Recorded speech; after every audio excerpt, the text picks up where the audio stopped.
All right, good afternoon. Welcome to the American Enterprise Institute. Sorry, we're starting a few minutes late. My name is Stan Voiger. I'm a senior fellow here at AEI. I'm delighted to host this event on federal cannabis policy.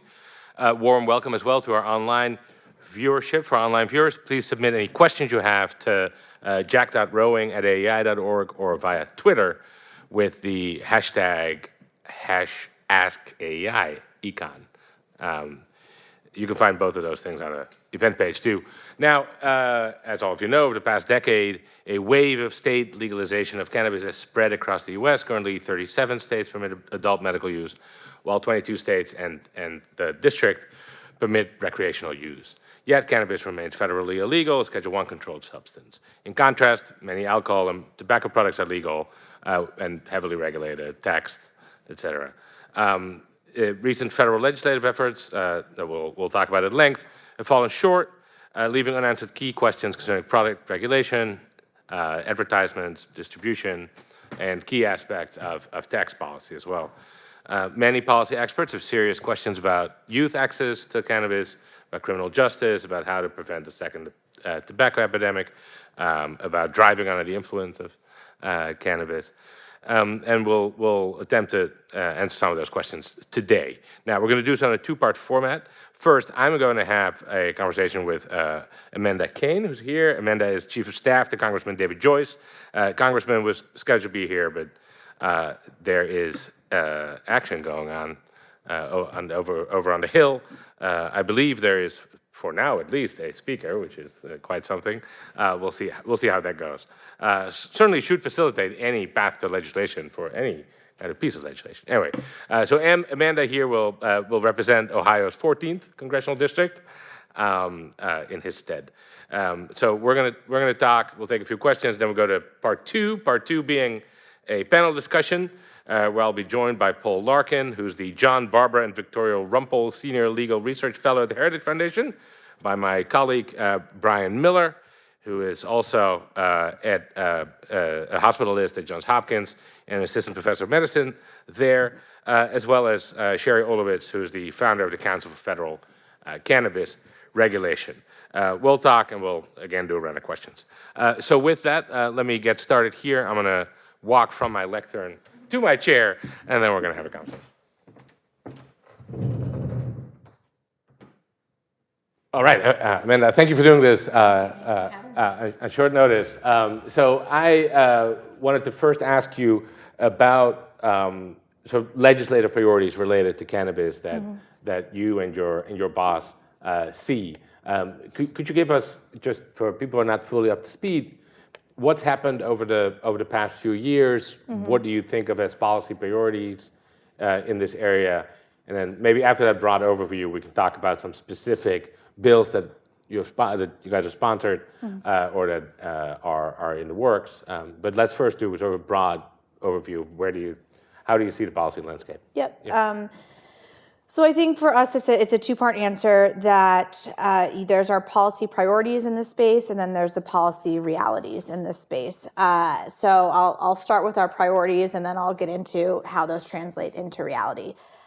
Dave was a prosecutor for over 25 years before he came to Congress, and before that, he was a public defender. And I think that really informed his current position on cannabis. I think he saw very early on that this was a waste of law enforcement resources, particularly when you're talking about petty nonviolent crime, and that it was creating a lifetime of barriers for people who didn't deserve to be in these positions. So we know that cannabis arrests can foreclose housing, they can foreclose employment, and those are really two bedrocks to a stable, safe, and prosperous community.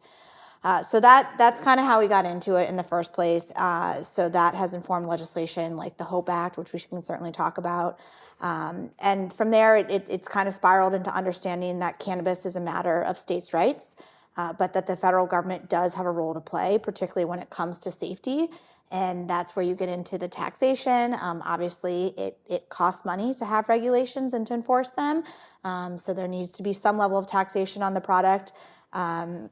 And the federal government does have a role to play in making sure that cannabis is produced and sold and used in a safe manner. So that's where we get into the Prepare Act. But that then gets into what we can realistically do. And I think that safe banking is probably the most ripe piece of legislation this Congress. It's passed out of the House 7 times with bipartisan support. We are still waiting on our friends in the Senate who have in recent months made some promising developments there, passing out of their banking committee. But I think that one is really top of mind for most members right now. But it's important to acknowledge that safe banking is not a fix-all, and it will leave a lot of issues unaddressed, and we definitely need to be turning our attention to those as well. Very good. So let's first talk about the Safe Banking Act then, before we move on to the sort of broader criminal justice and labor market and maybe tax issues. So the current situation, it's very difficult for people in even in state legal cannabis firms to access the banking system. Can you talk a little bit about the complications that arise there, and what would that legislation do to address them? Yeah, so it's important to note that it's not just standard cannabis operators who are having these issues. We hear from plumbers in Ohio who have had their bank accounts frozen. So really all the legislation would do, and that's, I have a caveat to that because there's... And those are plumbers who have done business with a cannabis. Correct. What the legislation would do would essentially provide parity for any other legal business utilizing a banking system, because at this point, cannabis and cannabis-related businesses are discriminated against in the banking structure, given federal prohibition. So we're simply just looking to create parity there. I see. And but of course, as long as cannabis remains illegal under federal law, people say, well, that's not really discrimination, right? You're just treated differently because your legal status is differently. Yep. How do you respond to that? No, I think that's totally fair, and we would certainly argue that we need to do something about federal law. I think that there's a reality in the meantime that over 40 states, and I can't even keep track of the number day by day because it changes, but 40 states have acted on this. And there is a responsibility of the federal government to put our policies in line with state policy. So there's not much states can do about the federal CSA, but I do think it's appropriate for states to be forcing the federal government. And when you say states have taken action, you mean that state banking regulations? Just in cannabis regulations in general. So we've seen medical markets, we've seen adult legal, we've seen decriminalization, and I see. On the banking side, how do you think of the interaction between the federal role and the state rules? Because of course there are tons of banks that are state regulated, right? That don't have a federal charter. How does that? So I think that's where the lines get a little gray, because it's really hard to isolate a financial market purely to the state level. So there are community banks, but I think if you talk to operators in the space, the idea that you could totally isolate it within those regulations is tough, and that's where the need for safe banking comes in. I see. And so besides just the fact that there's a federal legality issue, what other considerations have held up this legislation? How should we think about for safe banking? Yeah. Well, as we've seen the past few weeks, it is inherent to members to want to tack on their own priorities to whatever the vehicle or the legislative question or political question is at the moment. So it's passed out of the House 7 times with broad bipartisan support. The Senate, we've seen go through a few iterations, I guess we should say, and my hat is off to my Senate colleagues who have worked on this. They have worked tirelessly on this, both Senator Schumer's office and Senator Daines's office. As we get to the Senate, there's less members and there's more ability to hold something up for your own priorities.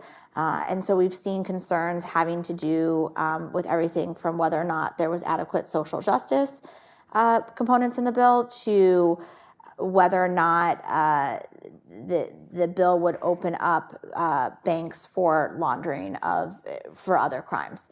Yeah. So those things are still being sorted out. We feel good about it. We feel confident that this is just a natural course to get that bill across the finish line. But I say this to our friends in the Senate, that the ball is in their court at this point. That's right.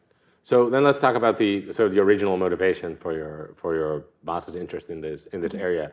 Let's talk about the HOPE Act, which is much more oriented toward people who've gotten caught up in the criminal justice system as a result of the illegal status of the cannabis industry.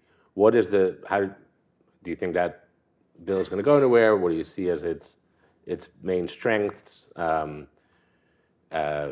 Are you worried that people are going to be a little disappointed and they realize there's tons of people who, have a criminal record that derives from their engagement with the cannabis industry, but the charges aren't quite cannabis related? Yeah. I don't know how you think about that. So we like to say that the HOPE Act is conservative in approach and progressive in scope. So up until the point of the HOPE Act, the conversations regarding criminal justice were really focused on federal crimes. And if you talk to CRS, and I've spoken to some of you in the audience and different experts across the country, there is not consensus on what legislation such as the MORE Act and other federal relief efforts, what the actual number of impacts or the number of individuals who'd be impacted by that is.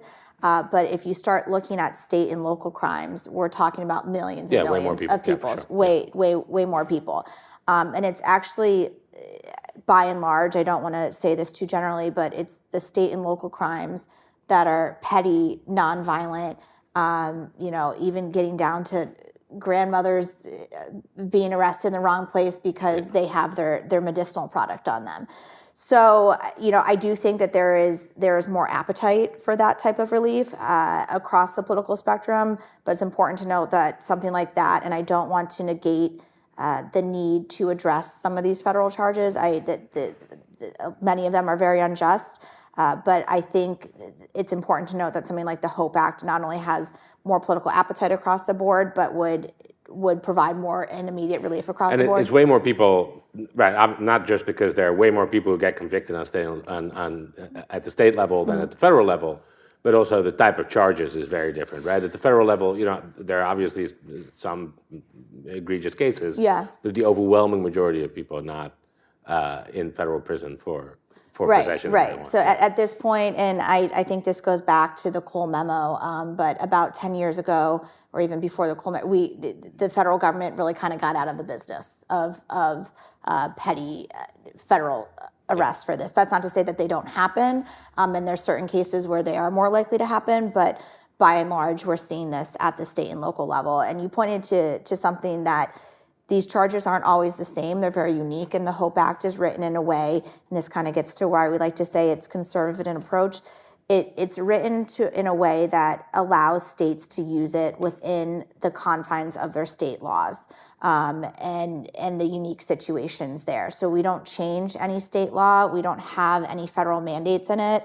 The closest thing to that is, of course, if you take the grants, you have to report back to the federal government on your use of them and a few other related materials. But we have designed it so that it's not a one-size-fits-all. That we're putting a one-size-fits-all approach to each state, but we're letting states say this is what we need because what Illinois needs is not what Ohio needs, which is not what Washington or California needs. And I think that's really, really important when we're looking at the criminal justice side of this. So one level of policymaking that's it's kind of more of a hybrid between state, local, and federal is the systems that people use to do the actual criminal background checks, right? And those is that something you've thought about as you develop this legislation? Because you even if you expunge people's criminal record, you need to make sure that actually show how does that fit into the. So even when you get to a state, if you go to the state level government, you'll hear, well, this is how we do it at the state level government. But if you go talk to County X, you're not going to hear the same thing from County Y, and County Z has all of their charges in a filing cabinet somewhere. Yeah. Some states have already automated, so we account for that and the variety of uses. But you raise a good point about expunging and clearing aren't necessarily the same things. We live in the age of the World Wide Web, and usually when something goes on the internet, it's hard to get off the internet. So one of the things in the legislation is, where applicable, a certificate that would basically say that this conviction has been expunged, it has been cleared from my record. So should you go for employment or housing, and a lot of us here live in DC and have probably filled out a renter's application at some point, but it asks you to list if you've ever been convicted of any crimes. And if that were ever to be used against you, you could present that certificate, because unfortunately, like you point to, there's only so much you can erase of your past in today's day and age. I see. And what do you think the chances are for that piece of legislation? So, Washington's a funny place these days, if these past few weeks have taught us anything. So I hesitate to make broad predictions there. I will say it has support across the political spectrum. We've heard some key members in the Senate voice their support for it. So I do feel good about it. And then the third piece of legislation I wanted to, and you mentioned it briefly earlier, the PREPARE Act. What does that do? So the PREPARE This Act, event is called Preparing for the Federal Legalization of Marijuana. it is exactly that. It's premised on the idea that one day somehow we will end the federal prohibition of cannabis. And to be frank, it's also targeted at members who may not even necessarily support that. But as my boss likes to say, you can either get on the bus or you can get hit by it. And right now we are going down a path of ending prohibition, which we would agree with, but we're going down a path of ending it without really any concept of what it looks like when that happens.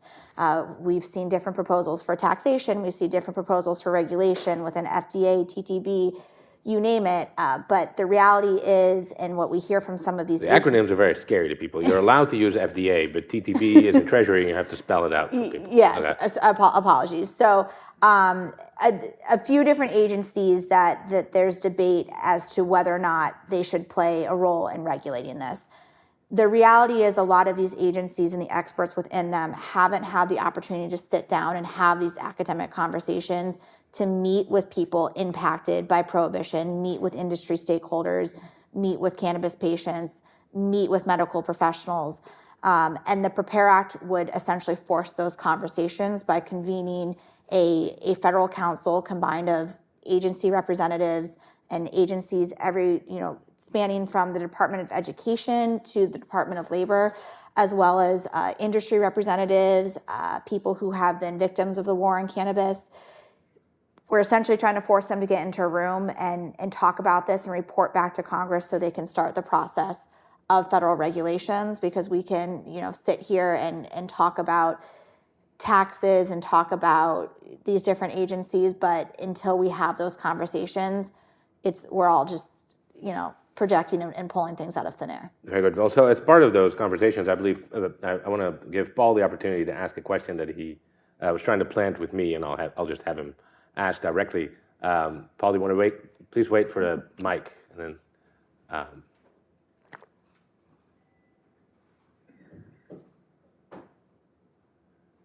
Thank you. A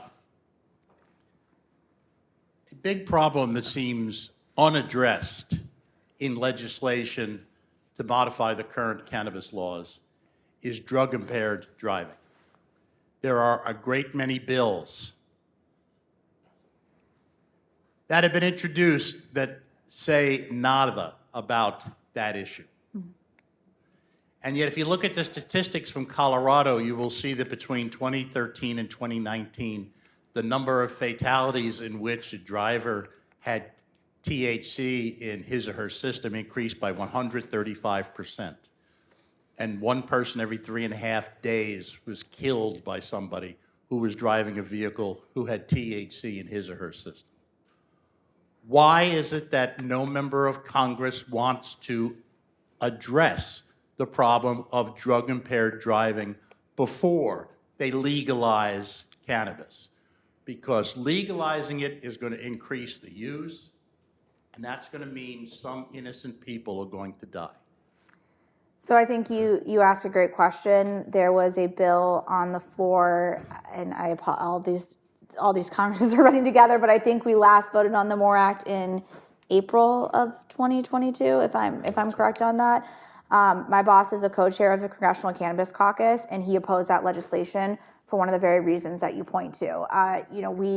I've heard some different analysis, to be frank, on the numbers from Colorado and some different factors in play, but my boss would agree with you that. Can you briefly explain what's in the MORE Act? The MORE Act was a Democratic proposal to federally legalize cannabis. My boss opposed that legislation because it lacked federal regulations and lacked the answers to the concerns you're raising here today. So we absolutely think that there needs to be a standard for highway safety, and it would be unfair to me to not raise that Mr. Blumenauer, who's a Democratic co-chair of the Cannabis Caucus, that is an issue that he pounds the pavement on a fair amount. He's a member of the Transportation Committee, but we would agree with you, and that's one of the reasons that Dave did not vote for the MORE Act in years past. So, and we got a lot of pushback from that. We still believe in ending federal prohibition, but to your point, and to the point of the PREPARE Act, and that's why DOT and NHTSA is written into that legislation, is so we can avoid situations like that moving forward. Yeah. And in fairness, none of these three bills that we've discussed would legalize cannabis at the federal level yet, right? So there's a little room for maneuver. And I would just add to that for Representative Joyce, for his legalization bills, he has made very clear that there has to be federal regulation before full legalization takes effect for not just highway safety, but for labeling standards, for youth prevention. There's a number of safety issues that are not currently accounted for, and we are deeply troubled by that. So we would agree with you there. But now that we've started talking about full legalization, what do you think of the, I guess, intermediate step that the HHS has recommended of moving cannabis from Schedule 1 to Schedule 3? What's your thinking there? So again, we would get back to the PREPARE Act, and we think that the PREPARE Act is very timely for the HHS recommendation and for the DEA recommendation. We are grateful that the administration is recognizing that the continued policy that we have is not tenable, but a more transparent process to bring to light what those agency conversations are, so there can be work alongside Congress to address these safety concerns and to prepare for wherever it may land on the CSA, if off the CSA as well. That I think would be most helpful at this point. I see, very good. Let's take a couple of questions from our audience, poll accepted, before we let you go and we'll go to our panel. Any questions? Yes, let's go over here. Please wait for the mic and then introduce yourself and then ask your question. Yeah, thank you. Hi, I'm Michelle Minton from the Reason Foundation. I was just wondering, since you mentioned, the safety concerns that your boss might have, what your boss's ideas or thoughts on how you would address the potential impact on youth of having, legalized marijuana. I know the e-cigarette industry has been kind of the bane of the FDA's existence, so I wonder how any of the federal agencies might go about it with cannabis. So that was another issue of his with the MORE Act, is it wasn't made clear that absent physician-prescribed treatment, that cannabis would not be made available to minors. So that's something we're very concerned about. Like I think I've been very clear. He does believe in ending federal prohibition. He does not believe that means youth access. I think the reality and the elephant in the room, though, is that right now, if kids want access to cannabis, even in an illegal market, they can very easily get it. And that is because there's not many regulations that separate legal actors from non-regulated and illicit actors. And if we really want to tackle the problem of youth or inappropriate access or inappropriate product, we have to be looking at federal regulations, and that's something we're very clear with, even the members who are staunchly opposed to any sort of legalization. You cannot put the genie back in the bottle at this point. Do you think it's currently easier for a minor to gain access to tobacco than to marijuana? I couldn't say. My understanding is the tobacco industry is pretty heavily regulated. I would assume it would be easier to gain access to cannabis, but I haven't been in high school for many years now, so I can't say myself. No. My children also like yours too young to be tempted for now. I think it's 3:29. I think we have time for one more question before Amanda has to leave. Let's go over here. Yes, sorry. Please wait for. Okay. Yes, I believe the congressman supports the referendum in Ohio for legalization of marijuana, recreational marijuana in Ohio. But is there anything that he was looking to do in the state of Ohio that he thinks important to create the marijuana regime there? So I want to be careful to not, speak for him too much on these, on state level politics. We have been very, how do I want to say this? We like to separate state and federal politics, and he is a federal representative. I think he generally would like to see strong regulations, but he also sees this as a matter of states' rights, and fully supports states being able to make these decisions for themselves, including Ohio. All right, very good. With that, we're going to let you go. You all should stay here because we're now going to reorganize the stage and have our panel discussion. So we'll be back in, I don't know how long it takes to move these chairs around, say 3 minutes. We'll continue our conversation. All right, Brian, Paul, Sherry, do you want to come on stage? And then Amanda, thank you so much. Thank you. I appreciate it. Thanks.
Seat of honor.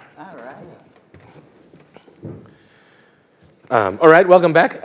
Now we're going to talk about both some of the things we've already discussed and every other possible aspect of cannabis policy. Kicking us off is going to be Paul Larkin. You just heard him from the back of the room. For the people online, maybe you couldn't see him, but he is now on stage. It is not Santa Claus. Paul Larkin from the Heritage Foundation. What do you think of as priorities in this policy space? Well, Gaul may have been divided into 3 parts, but cannabis takes only 2, medical and recreational. And every issue fits into one category or the other, although there is also overlap amongst them. But let's start with medical cannabis, because that was the issue that got the ball rolling in the modern era in 1996, when California passed the Compassionate Use Act to legalize cannabis for medical uses. For the last 85 years, The United States has entrusted the Food and Drug Administration with the responsibility for deciding what is a drug and whether that drug is safe and effective and therefore can be transmitted in interstate commerce. Beginning in 1996, when California legalized medical cannabis, a whole bunch of different states have now rushed in and just disregarded that law with respect to cannabis only. You don't see them defying the accepted notion that the FDA should be responsible for deciding what is and is not a legitimate pharmaceutical with respect to antibiotics, antivirals, antifungals, anti-neoplastics, anti-whatever. Only in the case of cannabis. And why? Because for all practical purposes, everybody knows the FDA could never approve raw cannabis as a safe, effective, and uniformly made drug for a host of reasons. And even the people that sponsored the legislation that became law in 1996 had no intent of limiting it just to what we have now as medical cannabis. Their whole goal always was recreational cannabis. So let's really look at that, because that's where the game is being played now. And there are many different, important, and difficult to answer public policy issues that have to be addressed in this regard. And almost none of the legislation being proposed in Congress even recognizes the nature of the problems. For example, who should be allowed to sell it? In many states, 12 in this nation, you can buy beer and wine at grocery stores, but only at ABC stores can you buy distilled spirits.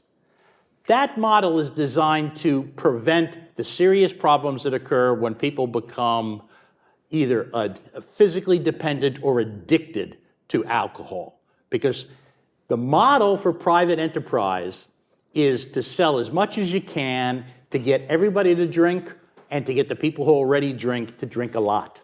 Pareto's old 80-20 rule. 80% of the alcohol is consumed by 20% of the people. The same model applies if what you're talking about is the private sale of cannabis. They want everybody to toke up, and they want the people who already do to up the ante. And that's not good for public health. So we need to have a discussion about whether to do that.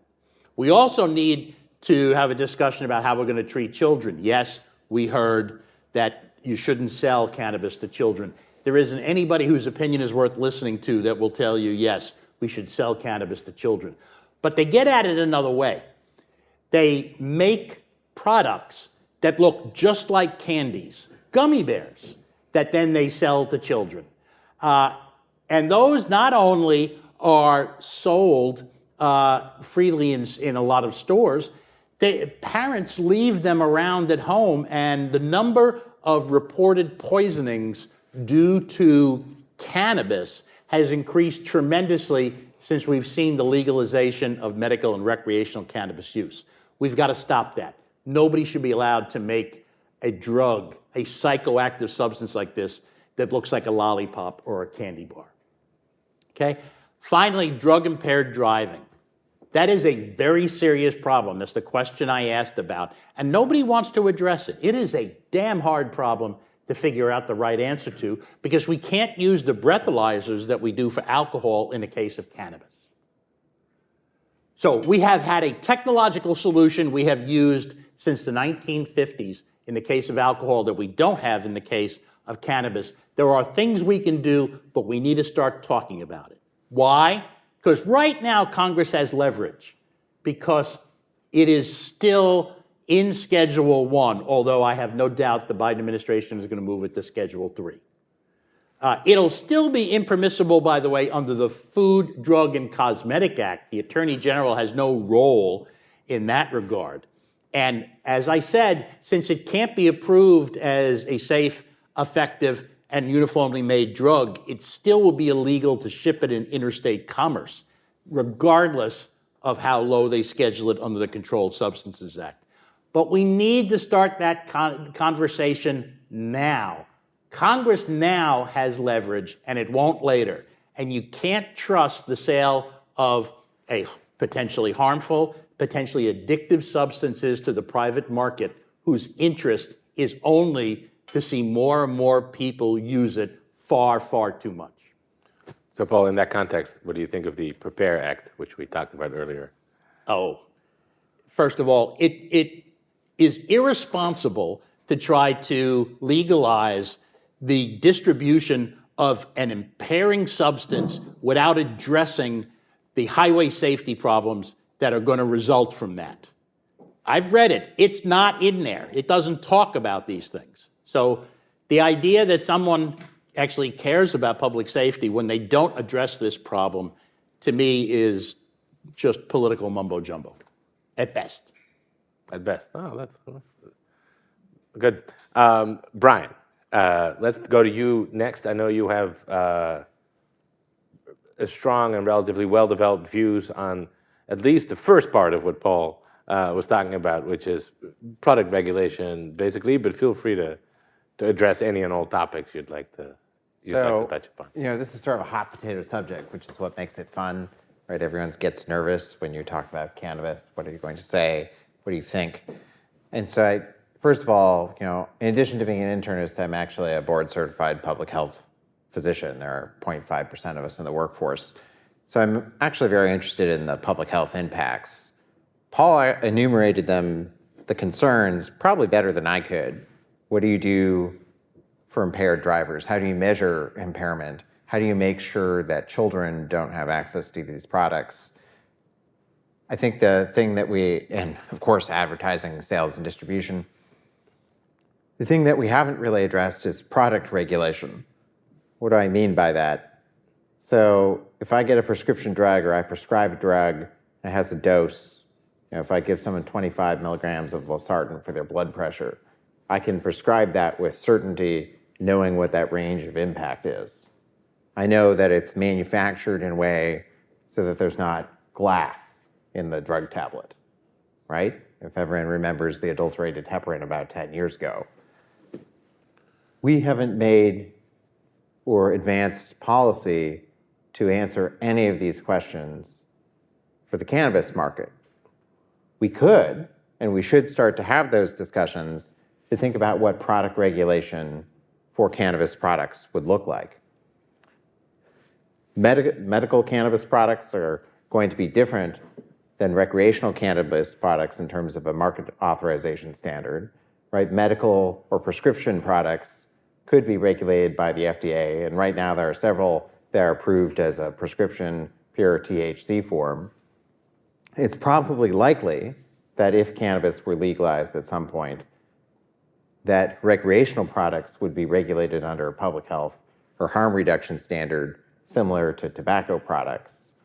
I think that the policy community in Congress needs to start having these conversations, because when we, as a country, think about cannabis and we haven't answered and enumerated solutions to the consumer protection concerns that Paul has enumerated, and I share, we're not being responsible. And we recognize that cannabis is already legal, and I think it's 38 states and the District of Columbia.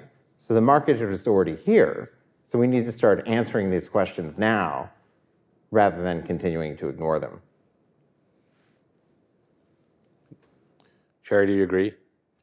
That we need to start answering these questions now? Absolutely. I think one of the elephants in the room that I would like to address is that today we have a $100 billion plus market if you take into account legal and illegal cannabis.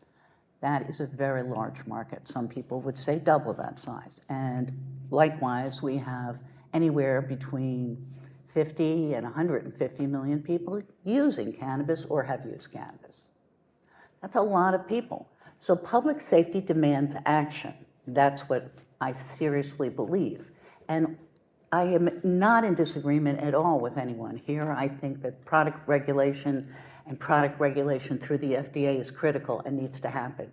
But it needs to happen a lot sooner than the way the FDA has always done things.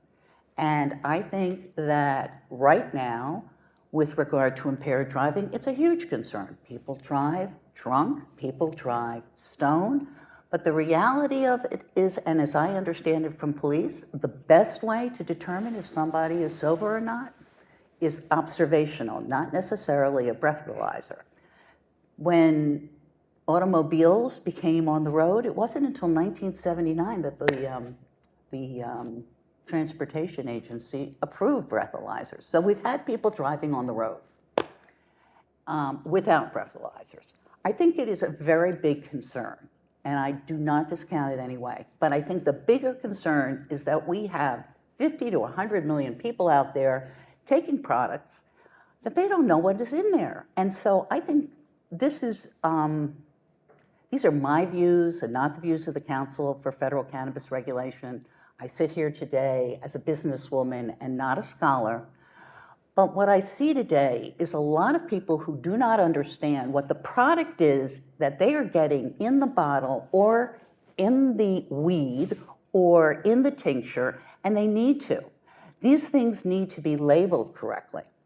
And we have doctors prescribing cannabis, excuse me, it's not prescription, it's recommending cannabis that really don't know anything about it because we don't teach our doctors. The first line of defense to a patient or a consumer, and we don't teach these people, our doctors, anything about cannabis. And what we have out there, and I'll say it again, we have conflated medical and recreational. There's nothing that I believe that is out there today that is FDA medicine or that FDA would consider. And I agree. So we have a $100 million plus recreational market, and I really agree it needs to be regulated. But what I am very concerned about is that we start to regulate it in a more common sense fashion so that products are labeled and you know what's inside them. That you know that these products have been tested and the testing is safe. And you know that folks are not getting pesticides or, for that matter, fentanyl. Who knows what's in these products? That's the problem. We don't. We don't even know what's in some of these tinctures. More important to know what's in the products. Absolutely. The consumer needs to be educated. When I listen to consumers say, I don't care if CBD is safe, I'm like, you know, if it was really a big deal, it wouldn't be out here. Well, you know what? What about the stuff they're selling in gas stations? THCO and all of this other stuff, not licensed stores. So these are the things I'm concerned with that I think need to be looked at. And I think safety demands immediate action. And I don't know, and I don't have the answer, but I know what is set up is the states. And the states are the one that have to protect their populace right now. The states are the one that should be given more authority, perhaps more money, to start regulating as they have been. And the states have been regulating against getting cannabis to vulnerable populations by having stores that don't allow them. They have not done a good enough job. They need to do a better job. Again, as I've said, labeling is critical, packaging is critical, and so I really appreciate the FDA. I have had the opportunity and I continue to work with the FDA because it is an incredible agency. Yeah, But building off that, I think, you know, if we look at like pharmaceutical product manufacturers, the health tech industry, the medical device industry, they would probably agree with you that the FDA is a little on the slower side compared to what they would want. And I think that the labeling is really important, right? Because if the consumer doesn't know what it is that they are consuming, are you getting the same product from package to package and dose to dose? And what is the impact? And so having the consumer have that option with labeling as a first regulatory step is a really thoughtful and pragmatic approach. I mean, historically, product labeling has been under the jurisdiction of the FDA. Obviously, that's not really the case today in 2023 for this product market. But we also need the development of standards development organizations to help determine what a dose is, what could be on a label, right? In the absence of, you know, any sort of unified regulatory framework, having the states step up is a good alternative. Let me give you an example, and Brian, being a physician, can answer this, I'm sure. In the summer of love, the average THC content in your average doobie was about 3 to 5%. You can now get 90 plus, 95 plus % THC in some products. And Brian, if somebody just came out with a new product that increased the potency by 17 times, what is the likelihood that the FDA would just say, oh yeah, go ahead, we don't need to study that to see if it's safe, effective, and uniformly made? FDA obviously did not require you to do phase 1 probably safety studies after doing animal studies.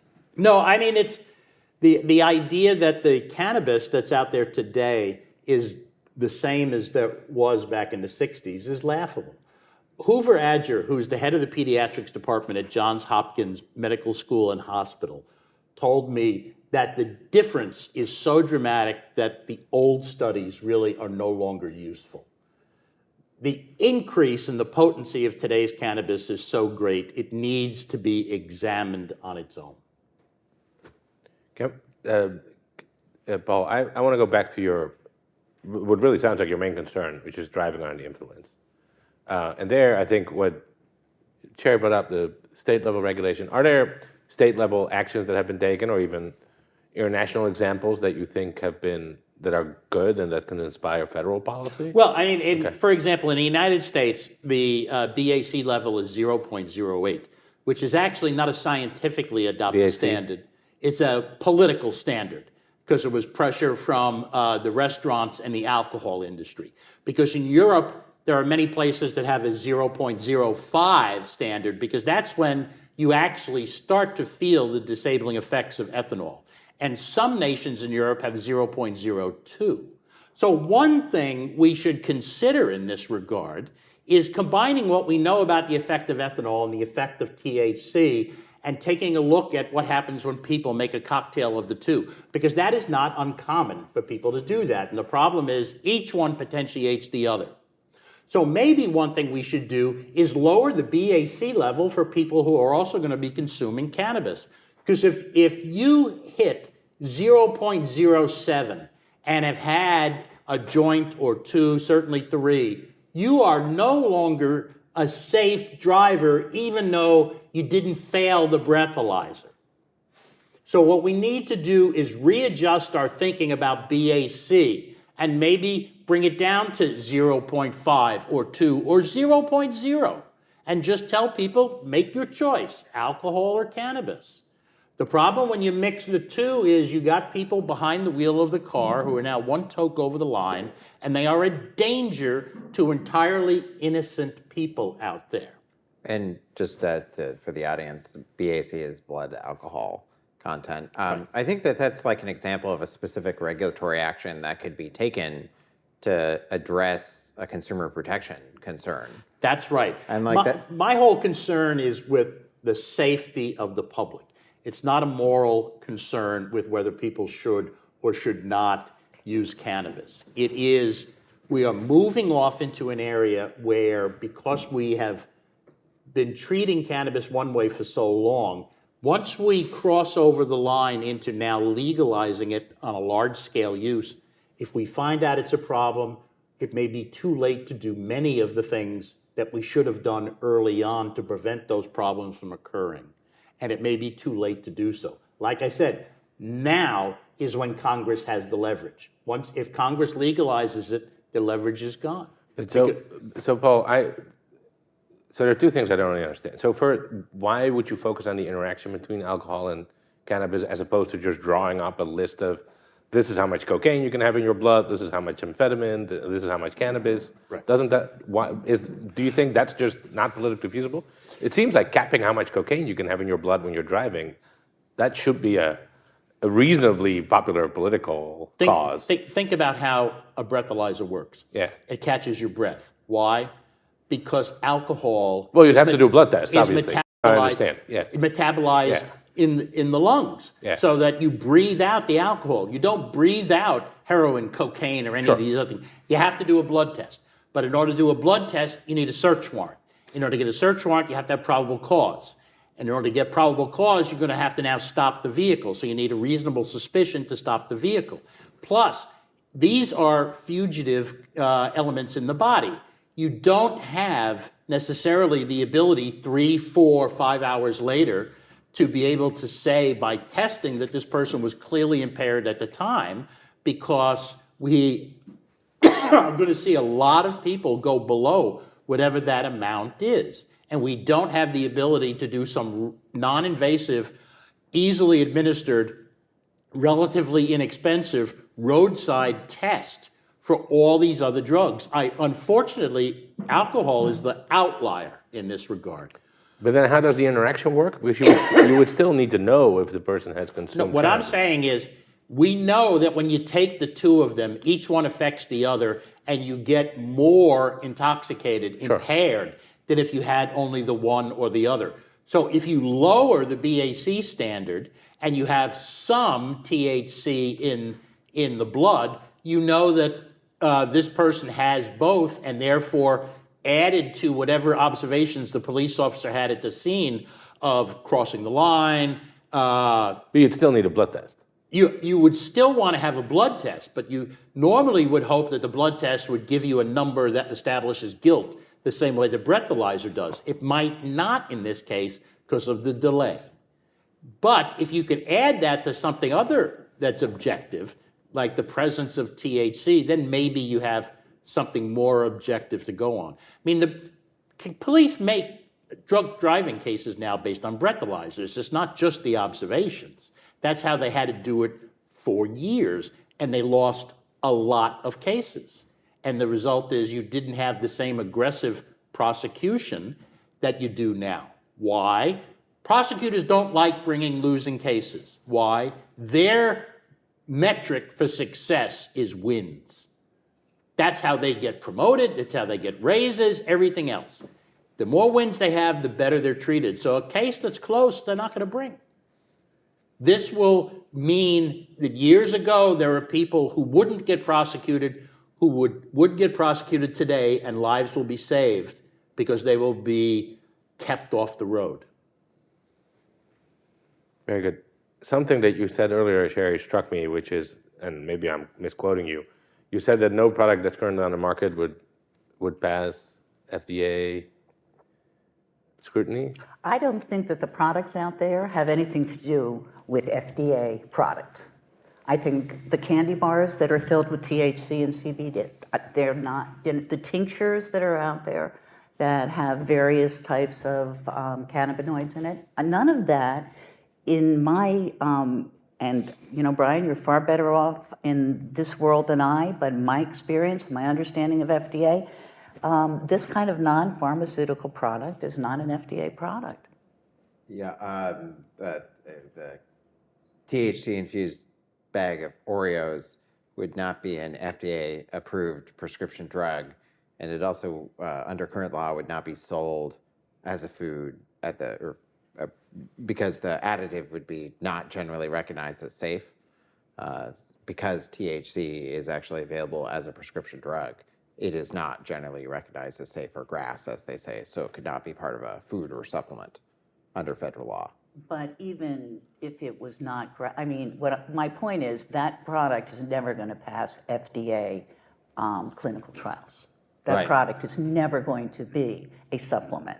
Right. Well, while there may be patients who are interested in testing THC-laced Oreos, it's not going to meet the FDA standard for a prescription drug.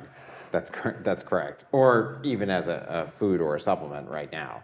So then the question is what is the alternative regulatory pathway for product regulation? I think that the product regulation pathway should get started, and the states should continue to be doing what they're doing, and the federal government should be learning from the states now as the regulations are developed. I totally agree with you about driving and impaired, but I also say that if you take hydrocodone and drink alcohol, you're in the same position as if you take THC and you take alcohol. Agree 100%. Absolutely, and actually the FDA has recognized and put a boxed warning on some products, recognizing that benzodiazepines and opioids have a synergistic effect. Yeah. Benzodiazepines having the same pharmacologic mechanism as alcohol. So just in general, mixing psychoactive substances or products that produce impairment definitely affects higher executive order and motor control. And here's one of the problems we face today. There is a product dronabinol that is FDA approved. It deals with nausea for people who are suffering from chemotherapy-induced problems. And it is a legitimately manufactured product. It is FDA approved. And there is another one out there to treat certain horrific forms of childhood epilepsy. But they are FDA manufactured. But you're not going to get a company to spend millions and millions of dollars to test one of these products as long as the states are selling the agricultural cannabis in their stores. Because why spend money to try to develop a safe, effective, and uniformly made medical product if somebody can just go down to the local cannabis store and buy leaf version of it and make it into a joint? You don't need medical cannabis anymore if you can buy it recreationally. So why is a company going to spend money on it? The answer is there's no reason for a company to spend money to develop these safe and effective products as long as you can just buy cannabis for recreational But use. doesn't that suggest just that the safety concerns are overblown if patients are willing to just go for the No, it's for not the that they're non-regulated option? it's not that they're overblown. It's just that they're ignored. People want to be able to get the euphoric feeling of cannabis, and California started the ball But rolling. I'm talking about people who use cannabis for medical reasons, right? I don't try this for any prescription drugs I use or pharmaceuticals I buy at CVS. I don't go and buy a street version because it's 50% cheaper. No, I understand, but the term medical cannabis is actually an oxymoron. You don't have cannabis sold for medical purposes that is the same as any other drug out there. And what does cannabis do? Does it cure cancer or cure the other diseases? No, it creates a euphoric feeling. So does bourbon. And nobody thinks of bourbon as a medical drug. But we have And- other I mean, we have other Paul, painkillers and whatever. Paul, in right, yeah. defense of bourbon does help solve policy problems. I'll give you bourbon, Brian. Okay. Tequila, how's that? That's fair. Yeah. It's Bud- good on wounds, tequila. But so you're saying What I'm saying is you want this to be manufactured so that it's pure, just like all the other drugs that the FDA approves. But there's no financial incentive for a company to do that as long as the raw agricultural cannabis can be bought at your local cannabis store. And I guess the question then is recognizing that with the 38 states that have it legalized, what should be done with the plant-based version? Like, what is the product regulatory standard? Well, what you could do is require that over an X number year period, it is no longer legal to sell the plant-based product. So that in X number of years, once the companies develop the pure synthesized version of THC, they will be the only ones lawfully allowed to sell it. And the problem with that is beginning from 96 to on, everybody has always wanted to make a lot of money in this field. And so they thought it would be an easy way to do this by persuading the states to let it be sold for medical purposes. And a lot of people liked and pushed the idea of mom and pop stores being able to sell this. That has turned out not, to work out. It's bigger companies that are now doing all this. I've heard that, all the tobacco companies are interested in starting a cannabis line.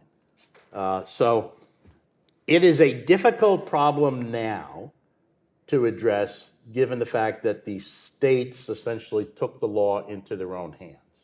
But you could do that, and you could say after point X, 5 years down the road, 7 years down the road, it all stops. And the only one that can be sold is what the FDA has approved. And that then would give you a safe, effective, and uniformly made substance that doctors could prescribe and can be used by the public knowing what is in what they're taking. And do you think of this as just a prescription product or, like at the grocery store? Well, it depends. Like I said, personally, I think it should be sold only in state-owned facilities. The states don't have the same incentive that private companies do to increase the number of people who use the drug. The states have costs that the private companies don't. Highway costs, emergency room costs, and the like. Okay, you start selling, if the Acme company, the same one that Wile E. Coyote buys all his stuff from, starts selling cannabis, Acme is going to be interested in increasing the number of people who use it and in increasing the amount that people who already use it consume. The state isn't going to have that same incentive. Does that work in the alcohol industry? The states that have state monopolies? I'm not sure what the highway statistics are in the cases where the states have done that. But there hasn't been in those states, that, to my knowledge, a tremendous movement in order to shift from public control to private sales, the distilled spirits aspect of the alcohol market. So they seem to be satisfied with it. I see. And once you start a particular down a particular path, it is sometimes very hard to walk back from that.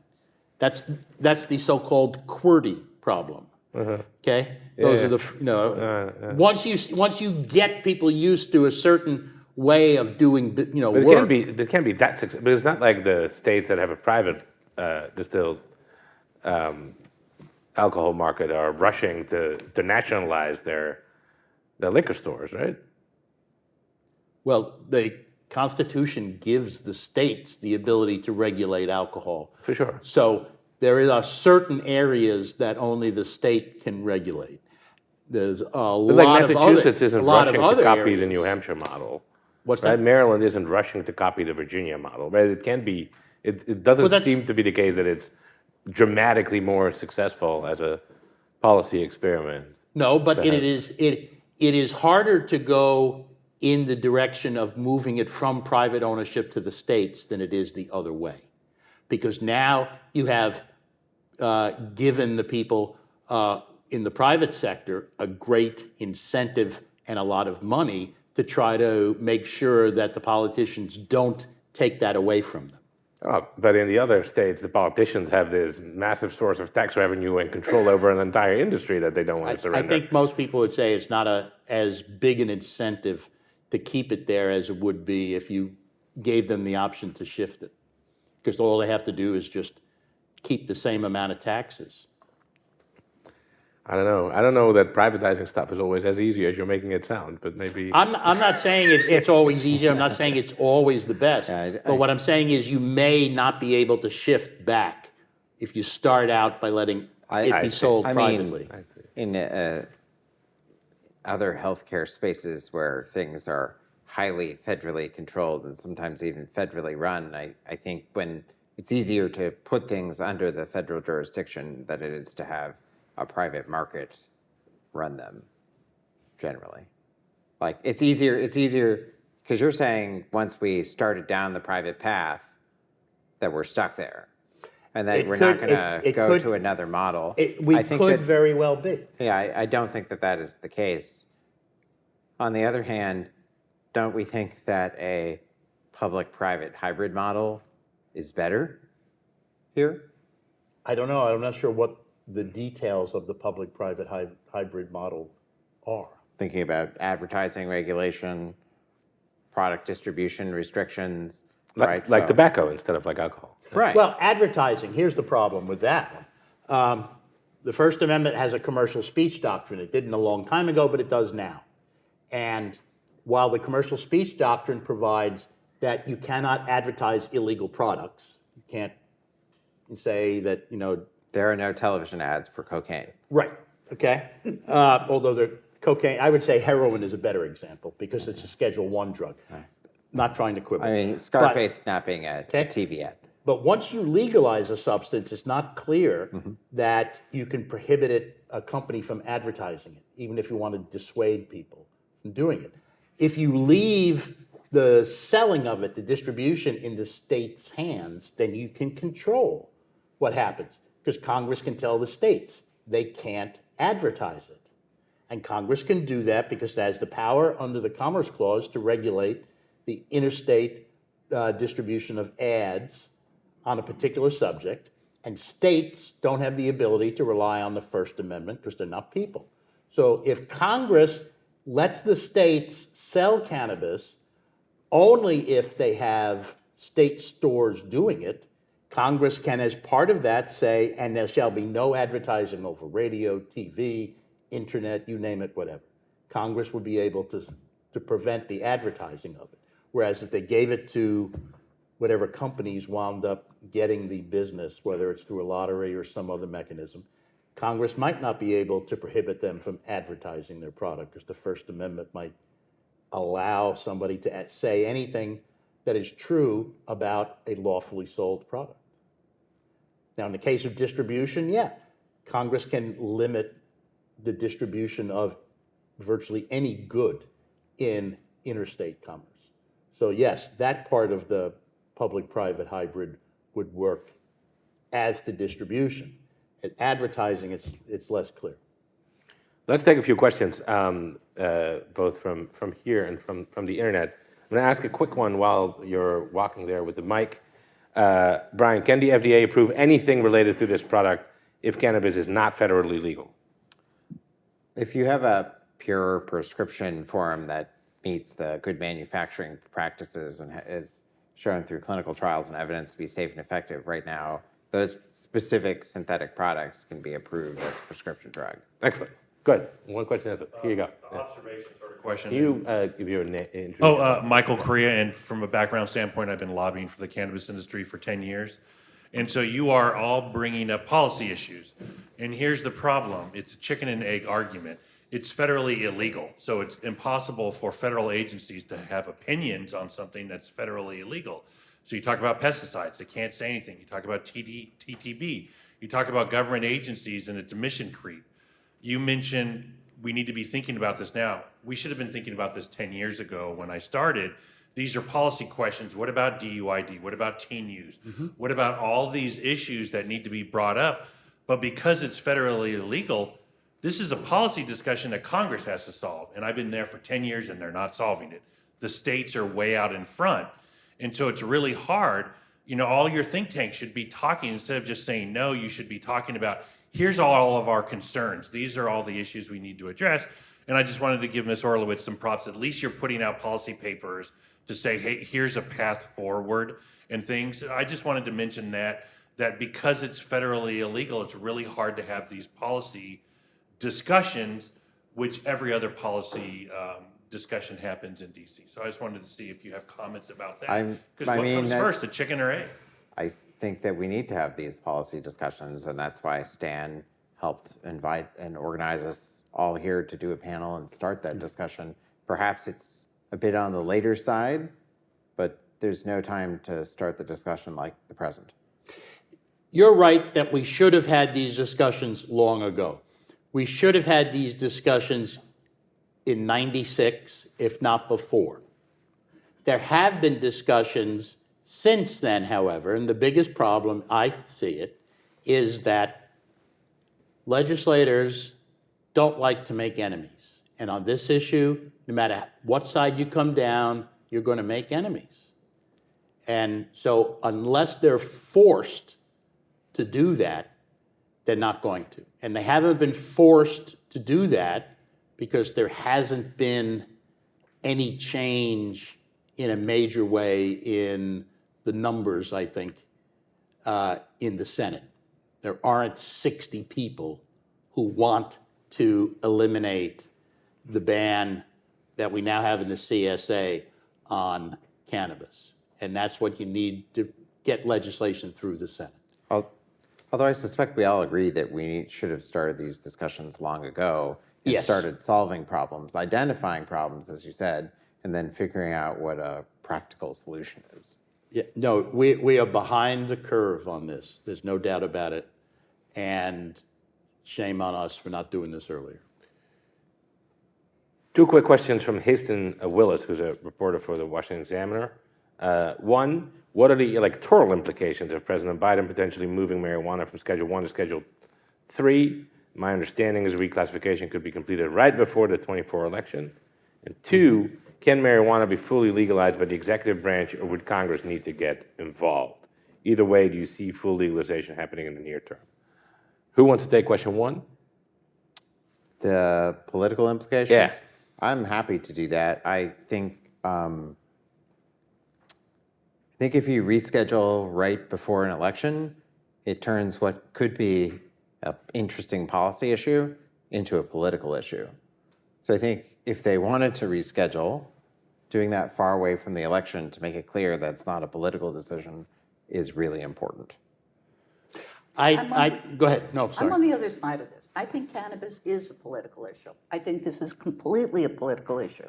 And now we're trying to say, why in '96 didn't we start asking these questions? The rest of the country was not adopting cannabis laws. This has taken time to develop, and we are at a tipping point now. And again, one of the things that you said, Paul, is, well, let's allow it for 5 years and then stop it until the FDA gets a hold of it.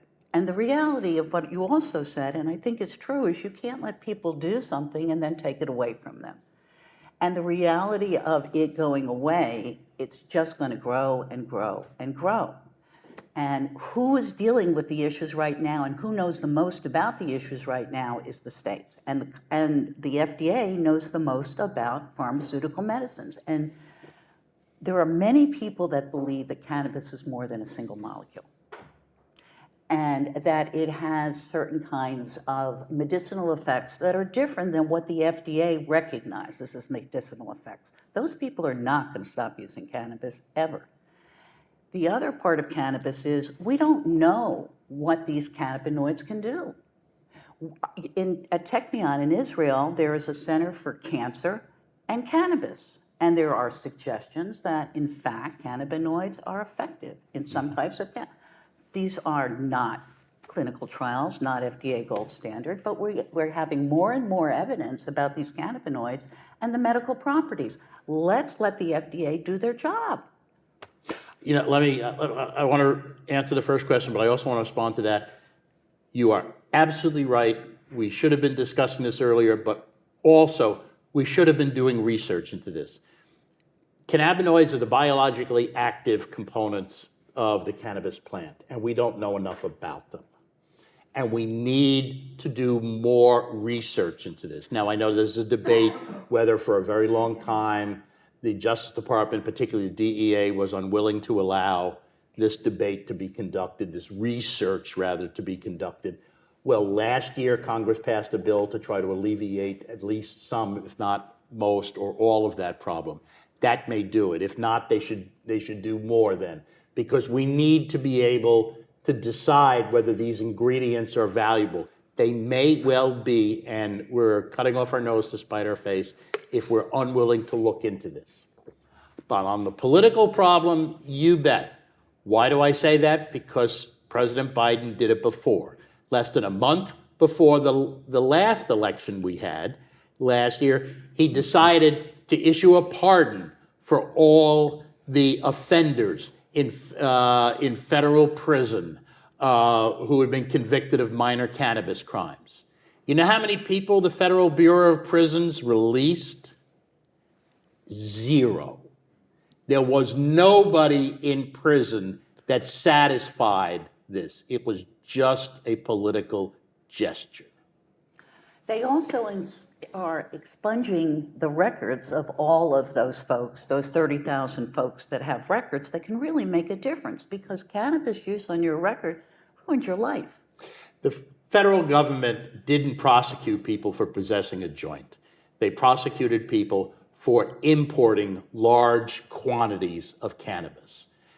There are fewer DEA agents in the entirety of the agency than there are people on the NYPD.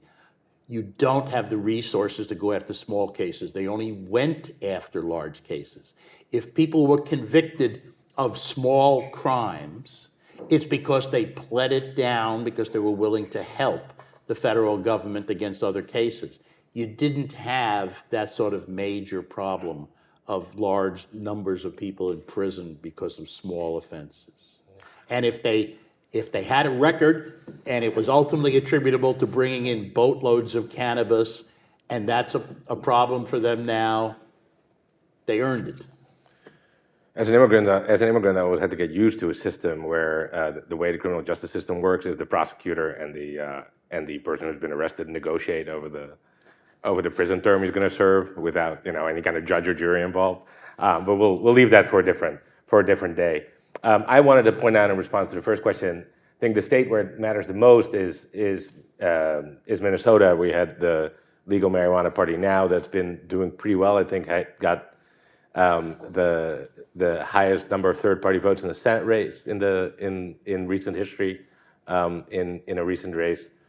There's also in Nebraska, the same party has a chapter that I think in an attorney general race got 30% of the vote because there was no Democrat running. And so for that third party, presumably federal legalization would be a big hit because what's the point of that party at that point?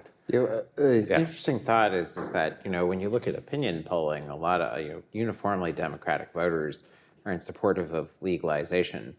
But actually, a lot of Republican voters, a majority, are also interested in legalization. So it's not, at least from a voter perspective, it's not just a single party issue. Yeah. That's on the second question, can the executive branch fully legalize? Unclear. Can the executive branch legalize? No, Yeah, we know exactly, that the yeah. executive branch can't I legalize. just want to make sure we answered the question. However, some people say cannabis was legalized when low THC cannabis was descheduled. So we have, let me read a question here for you. Yes. How can the regulated industry assist the conversation to align misinformation about the federal legalization of hemp cannabinoids that have the same intoxicating effects? What are we going to do about it? This is what the federal government has given us by trying to work its way around high THC cannabis. We ended up with the Farm Bill, and why the language that was in there, or why that it was not understood. Here we are today. Prohibition doesn't work. We've got to understand what we have. So the answer of low THC to high THC and hemp and all of this is getting more and more confusing. And again, my organization is on behalf of the consumer. The consumer needs to understand this stuff, and we've got to be so smart as to make it simpler. Very good. Let's take a few more questions from right here. Let's go right over here. I was wondering, introduce yourself. I'm Sam Moans, I'm an RA here. I know who you are. I was just wondering about the role the black market plays here. So just to give an example, New York City right now has like thousands of cannabis retailers, and they've issued maybe a few dozen licenses. So, you do the math there. But in estimates vary, but in a lot of states, like the black market is probably the majority of consumption. So especially when we're talking about something like product regulation, I'm kind of wondering, for one, if we're not doing a good job enforcing just basic licensing, like how do we get to product regulation? And then another concern is, the black market succeeds often because it's cheaper than the regulated alternative. So is there a fear that regulations would push up the cost for the remaining legal market in places that are struggling with a huge black market? So enforcement and continued black market. What do you Well, I think? think what Paul and Brian said is, what are we doing? Is this public safety? Because if it's public safety, then we shouldn't be taxing the hell out of it. And if we're not taxing the hell out of it, then we're going to be more competitive. And that is critical, if that's the goal, which I think is a laudable goal. I'm not a fan of all of these taxes, perhaps excise taxes, but I think we are not answering the problem. And you could have large-scale production, right? There's economies of scale, presumably, in the production of various products. Right, So it wouldn't be crazy to think that a legal market that's not heavily taxed Right, could be cheaper then. If you have an effective tax rate of 70%, you have no incentive to participate as a good corporate citizen, whatever your business is, recognizing, of course, cannabis is still federally illegal. So, I mean, I think tax policy, I'm not an economist, obviously, I'm a physician, but tax policy is really important because tax policy can, if done poorly, can undermine product regulation and protecting the public health. And in many states, that's currently what tax policy does. Yeah, the elimination of the black market was one of the standard arguments that was made in favor of the states legalizing cannabis, and it hasn't happened. And it hasn't happened for two reasons. One is, it is always cheaper to buy from the black market because they don't pay the taxes, and they don't follow the regulations that are imposed on the legitimate product. But it's also always going to be available because there are people that don't want to out themselves as using cannabis. Think about it. You're an airline pilot. You're a bus driver. You're a teacher at an elementary or high school. Do you want to go down to a cannabis store and buy this and run into your friend Joe who says, Bill, I never thought I would see you in here, and now... Well, you say it's for my students, not for me. Yeah, your secret's out. You could get fired. So you're always going to have people want the secrecy, the privacy associated with a black market. But you're right, the tax policy is important here. And there, the problem you run up against is one that is innate to politicians. They want new funds to satisfy their constituents, and they get them through taxes. And so they don't care if what you're doing is continuing the existence of the black market. They just want to have enough income coming in so that they can use it for whatever they want to use it for. To be a little more optimistic, I think because a lot of the supply chain is still of murky legal status, I don't think the industry can currently exploit economies of scale to the extent it will be able to if the market were fully legal. And I think that's why it's difficult right now for legal producers to really compete effectively with the black market to the extent they would. In the alcohol and tobacco industries, obviously there's some non-regulated black market production, but it's pretty minor, and it's in part because the production is just so much more efficient in the fully legal Well, environment. in California, the size of the black market exceeds that of the legal market. And that's because of poor tax, unthoughtful tax policy.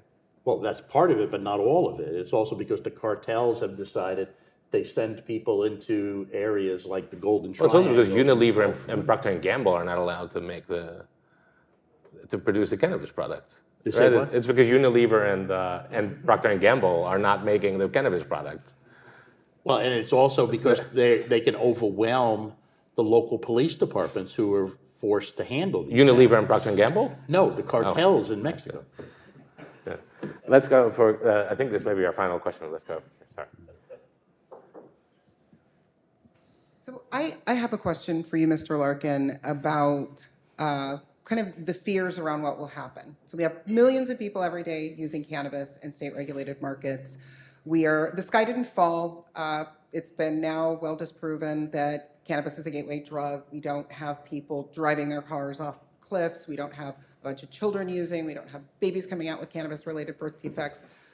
So what is the remaining big fear that will happen if we convert, because really right now it's just about converting the illicit market to the legal market, because we're probably getting really close to saturation with the amount of people that are consuming cannabis between the illicit and the legal market. So what is the big fear about what would happen? And like when you say we can't put it back in the bag and we can't go backwards. So what is that? What is the big fear and concern? Because I hear it a lot. I hear it in Congress. Oh, by the way, my name's Amber Littlejohn. I'm an advocate, and I'm with the Ice Miller. So yeah, we can't put that. So what is that? Because I hear that a lot.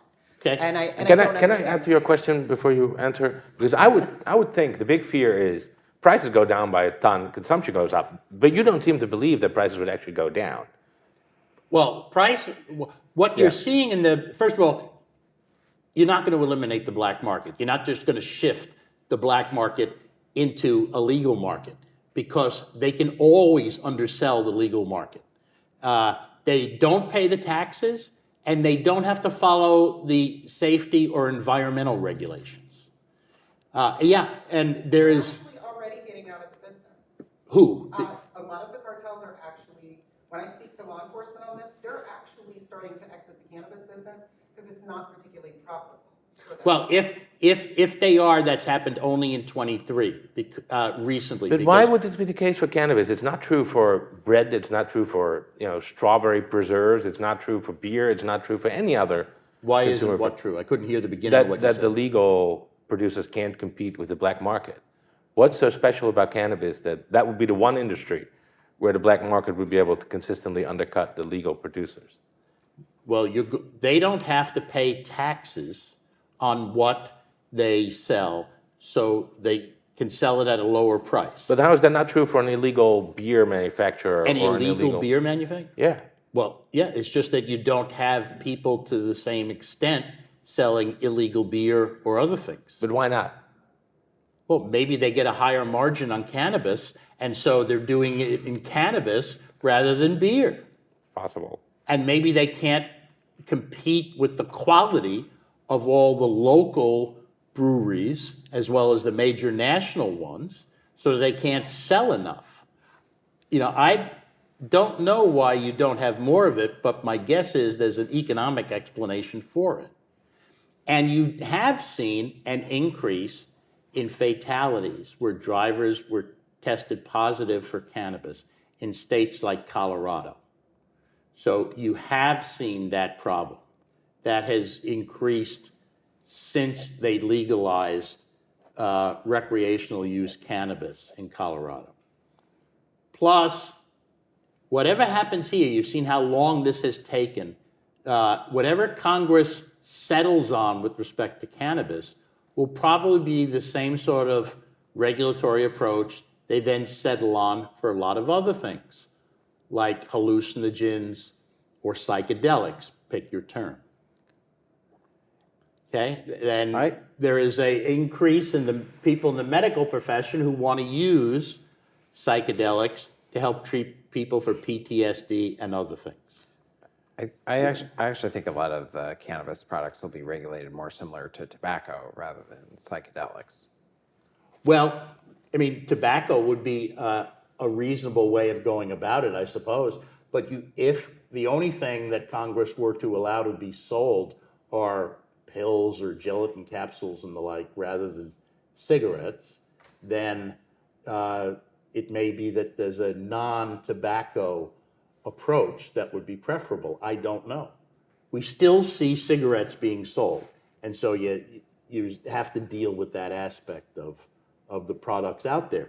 Depending on what Congress allows to be sold, you may have a slight change in how they go about doing it. I don't know. I know we're going over time, but two more questions. One, quick for Brian. Our colleague Sally Sattel asks, is there some way to reschedule for research purposes only? To make a Schedule 1B. Yeah, well, I mean, that doesn't really, the schedule, yeah, there isn't, unfortunately, a Schedule 1B. I think even if you put it in Schedule 3, as is currently proposed, that will push it towards consumer use. So I think Yeah, it would do more hard then, yeah. I think it would be hard to do it just for research, at least under the Controlled Substances Act. You'd have to have a specific congressional mandate. Yeah. I guess I wonder what the issue is, because if you do reschedule 2 or 3, we get rid of 280E and you take the industries out of handcuffs and let it begin to operate like a legitimate industry and take some of the important things that you talk about and some of the responsibility. Because when you have an effective tax rate of 70 or 80%, which is some of these companies are paying, they can't do those kinds of things. And building on your comment about industry, the financial model of Range Rover full of cash is neither a safe nor secure way to run a business. And that's currently what the current law promotes. Let's go for our final question over there. No pressure. I'm Anna Osterland. I represent a group that works in the global diagnostic space, primarily in food safety, but also increasingly on this side. And I think to reiterate a point that was already brought up, one of the things that we struggle with is just working with federal agencies to have a transparent conversation about solving the sorts of problems that have been raised. And so I'm not a plant by the Joyce office, and I don't know the previous speaker, but to sort of bring it full circle, is there reason not to advance legislation like the Prepare Act, which establishes a commission only to facilitate a conversation that has folks from NIST and has folks from the Department of Education, from USDA, FDA, and others. But again, to the point of having the conversation sooner than later, is there a reason not to facilitate those sorts of mechanisms? Arguments against the Prepare Act? I can't take a position on how anybody should act towards the Prepare Act. But what I can say is, if you want to have a real conversation about what do we do with cannabis, there are a lot of issues that need to be considered, and you won't see them even mentioned in that act, that bill. But Drug-impaired driving isn't mentioned at all. But Paul, getting people around the table, including the Department of Transportation, and that's going to be an issue that's going to be raised. Absolutely. Yeah, All but of it the is issues. not one of their mission statements and one of their requirements for the report. So you know how these things work. Somebody is going to be the chair, and the chair is going to say, here are the 8 things that we have to report on. And then when somebody from NHTSA says, well, what about drug-impaired driving? The chair is going to say, it ain't on my list. You can say what you want. We're not reporting on it. That's how these I guess things work. the answer is that legislation could always be improved to include specific enumerated concerns. No question, but the question was, is this good policy? So you're saying that the plan from Congressman Joyce's office should go back to Congressman Joyce's office and say to add that kind of provision would be. Okay. Well, thank you so much. Thank you all for coming. Thank you to our panelists. Delightful. I hope you thought this was a good conversation, and enjoy the rest of your day. Thank you.